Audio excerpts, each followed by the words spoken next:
এদিকে গাজীপুরের টঙ্গীর রেলওয়ে স্টেশন এলাকায় মাদক বিরোধী অভিযানে ১১ মাদক কারবারিকে গ্রেপ্তার করে বিভিন্ন মেয়াদে কারাদণ্ড দিয়েছে র্যাবের ভ্রাম্যমাণ আদালত।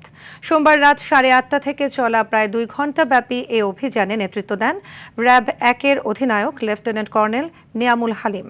র্যাব জানায়, টঙ্গীর রেলওয়ে স্টেশন এলাকায় প্রকাশ্যে মাদকদ্রব্য বেচাকেনা ও সেবনের তথ্যের ভিত্তিতে ওই এলাকায় অভিযান চালানো হয়। পরে ভ্রাম্যমাণ আদালতের মাধ্যমে 2 থেকে 6 মাসের কারাদণ্ড দেন র্যাবের নির্বাহী ম্যাজিস্ট্রেট আবু হাসান।